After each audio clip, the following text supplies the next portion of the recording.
Aguafuertes de cuarentena, una columna de María Moreno. Contenidos del Museo del Libro y de la Lengua.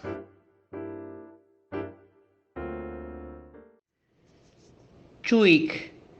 Qué nostalgia sentimos al ver en un cuadrado de historieta esa palabra que nos evoca un placer prohibido, el beso. Tanta orgía con manifiesto contestatario, tanto reviente con química en la mesita de luz, tanta cama redonda de a pie, o sea, en dark room, tanta comisión interna entre sábanas para reclamar al partenaire, lo pronuncio como en el tango, igualdad orgásmica, o como decía Miguel Briante, tantos coitos con debate, para que en cuarentena se sueñe con el boca a boca del beso, ese viejo acto de civilización.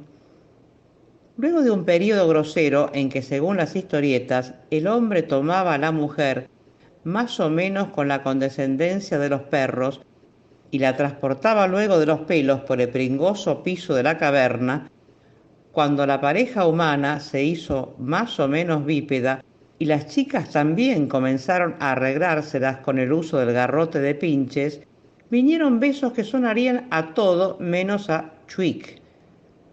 Por ejemplo, en el estrujamiento entre dos bocas aún cubiertas de pelos y de las cuales la cortesía no indicaba cómo había que extraer los huesecitos grasos de un almuerzo en horda. Así como según Copy, la mujer moderna es un invento norteamericano, el beso es un invento de Hollywood. Y qué escándalo, las señoras se echaron para atrás en sus butacas pretendiendo cerrar los ojos y algunas, para que no quedara duda de su impresión, escupieron en su pañuelito de mano. En la pantalla y al ritmo sincopado del cine mudo, May Irving y John C. Reese se acababan de dar un beso. Era un beso breve, dado con los labios apretados como si estuvieran alrededor de una bombilla, y luego los protagonistas se separaban tan bruscamente que parecía que uno de ellos tenía una enfermedad contagiosa. Era en 1896. Luego los besadores triunfaron en cadena. Clark Gable daba al mismo tiempo besos pasionales, pero irónicos, se dirían cheques sin fondo. En cambio, ¿quién no le creía a James Stewart cuando besaba? En él podíamos imaginar al marido fiel, bonachón y un poco boludo. Los besos de Woody Allen inspiran la misma impresión que tomarse un Valium. Los de Humphrey Bogart hacen desear morir en Tánger con una chilaba sucia, las uñas rotas y un cuchillo clavado en medio del pecho, pero entre sus brazos. Por los de Mickey Rourke, algunas mujeres pagarían dejándose pisar por las ruedas de la Harley Davidson que él monta en La Ley de la Calle, a pesar de que actualmente los implantes de siliconas se le desplacen hasta hacerlo parecer la víctima de un flemón. En las primeras décadas del cine, el beso funcionó como un resumen y una elipsis de todo lo demás. Los espectadores argentinos de las escenas clásicas del amor de celuloide, intercambiado por una pareja hetero, se besaban durante largas décadas, vigiladas por la mirada de la madre de ella en el living o en el patio, en ese mini telo que era el zaguán o en la plaza, que el peronismo liberador de prostíbulos, pero ambiguo con los vínculos entre seres del mismo sexo, estableció como zona semiliberada. En los tiempos del primer gobierno del general, las plazas solían estar llenas de forritos usados. Me consta porque yo me hacía pulseritas con esos forros ante el horror de mi madre, de vocación higienista y gorila, que solía bañarme en alcohol las manos mucho antes de la pandemia y de que yo me lo bebiera en formas más agradables como el bourbon o la ginebra. Mi madre era una discípula inopinada de Alicia Moró de Justo, quien durante el primer Congreso Feminista Argentino de 1910 trató al beso como un transportador de gérmenes. Detrás de la argumentación científica se ocultaba su puritanismo. En su ponencia, el beso y el mate, vínculos de contagio, sentenciaba con lenguaje positivista. Nadie ignora ya que tenemos constantes y minúsculos enemigos, microbios, tanto interior como exteriormente, flaquean estos, vencen a aquellos. En la boca, por donde se ingiere y se excretan también ciertas secreciones naturales, normales o anormales, se asilan enormes clases y variedades de microbios, y dable es suponer que los labios son vehículos para el contagio cuando al besar otra boca o una cara van a dejar o recibir aquellos seres que, con los cambios de huéspedes, exaltan su virulencia, es decir, redoblan sus ataques y ponen en mala situación cuando algunos de esos organismos no pueden luchar con ventaja. También es probable que el anatema al encuentro de los labios amantes, al lanzarlo como velado precepto moral, no dejara de ser una estrategia de la doctora para despistar a los detractores indignados con las mujeres que ya eran feministas cuando Simone de Beauvoir recién había nacido. Y para eso utilizaba una ardiente retórica. Cito: ¿y quién pensará que al besar los labios rojos de los niños, los de fuego de las doncellas, los afectuosos de la madre, con los cuales se dulcifica la vida, con los cuales se vive su vida psíquica, con esos besos, eterno contraste, se es criminal? Con ellos se abren abismos y tumbas al amor. Y si los yanquis y los alemanes han puesto en las gorras y baberos de los niños letreros que dicen "no me beséis", grabemos en nuestra mente esta frase para difundirla con tesón. Entre nosotros, el gran prohibidor del beso público fue Luis Margaride, que ejerció altos cargos en la sección Moralidad durante los gobiernos de Frondizi, Guido, Onganía y el último de Perón.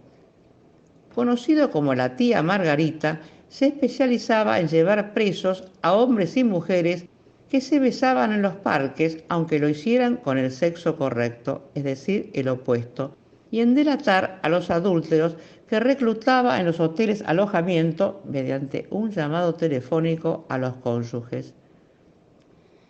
De los besos viriles hay una historia salteada, más allá del beso homo sublimado de los futbolistas, del beso de Judas a Cristo, del de Moreira a Julián y del beso socializado que a menudo suele intercambiarse por WhatsApp entre desconocidos. Todos tomaron en chiste el beso compartido por Jack Lemmon y Joe Brown en Una Eva y dos Adanes, y el de Dustin Hoffman al actor que encarna al padre de su amor en Tootsie. Eran besos tan pero tan héteros que sugerían que solo se podían dar si era en joda. Uno de los primeros besos machos del cine se lo dio durante la década del 60 el adusto Peter Finch a un actor joven. Era una escena de película. Y algunos británicos llegaron a pensar que la reina era una figura decorativa y caduca si no impedía la proyección de tales excesos. Cuando Arturo Bonín besa a Víctor Laplace en Adiós Roberto, nosotros ya éramos, al menos por partes, democráticos y mundanos, hasta el punto de aplaudir el beso de la mujer araña, donde Raúl Juliá, en el papel de un guerrillero latinoamericano, besa a William Hart en el rol de una loca por el cine. Pero el beso gay se socializó en las grandes fiestas mundiales de la comunidad, estampita laica del coming out entre varones con estética de motociclistas, travestis vestidas como bomboneras de chicas en tiradores a la altura de los pechos desnudos y otros producidos por sí mismos y en diferentes combinatorias de besadores. Es decir, el beso público, dije público, no público, se hizo revuelta e insurrección. Por ejemplo, durante el Kiss In, organizado en Madrid para la participación del Papa Benedicto en la Jornada Mundial de la Juventud de 2011, un beso múltiple y sincronizado al paso de un vehículo en medio de 1,5 millones de peregrinos, más la policía armada de macanas y los indignados llevando al acto su apelativo militante por los gastos estimados en 1 millón de euros.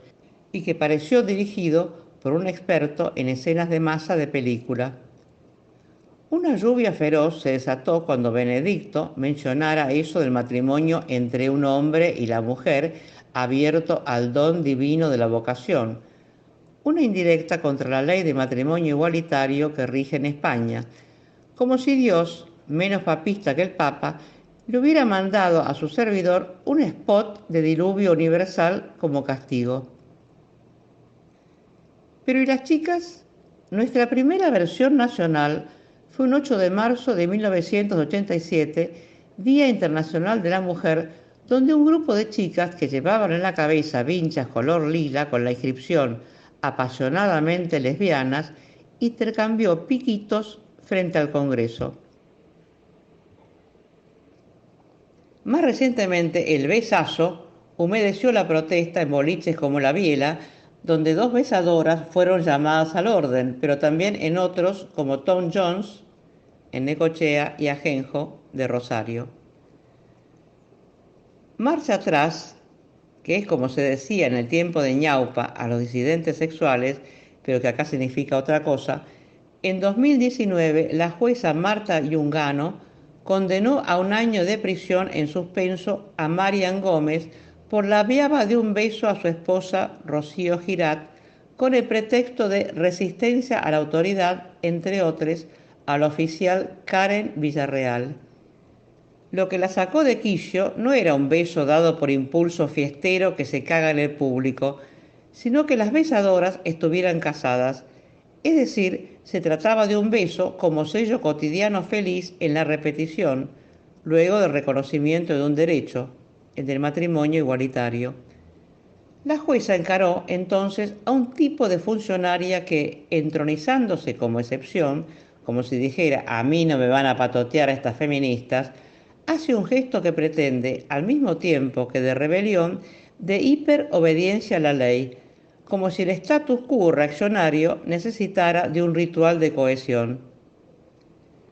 Aunque, permítame volver a la frivolidad, al decir su estúpida frase, todos sabemos lo que cuesta que nuestro pelo crezca, con que consideró un daño el tirón de pelos al oficial Karen Villarreal, en última instancia demostró que su mayor interés fue cuidarle la peluca a la policía.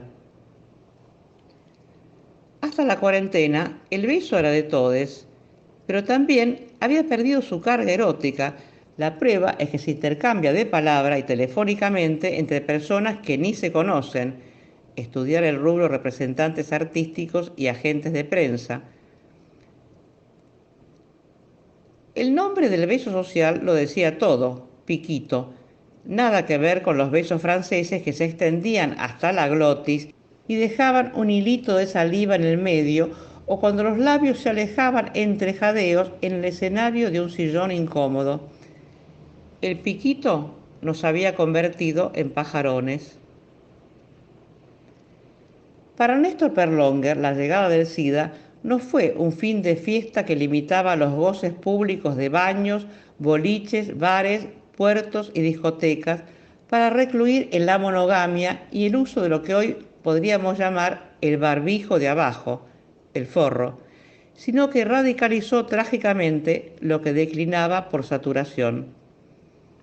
No hay causa-efecto derecho viejo, y los ronroneos en las redes tienen menos de calenturas desenfrenadas, según las cuales al final de la cuarentena todos correrían sacándose la ropa hacia los bifes, que pedidos de besos, abrazos y sobadas de mejilla. ¿Vergoña para la emancipación sexual o verdadera conquista si todos corriéramos jadeando a pedirnos upa? Una producción del Museo del Libro y de la Lengua.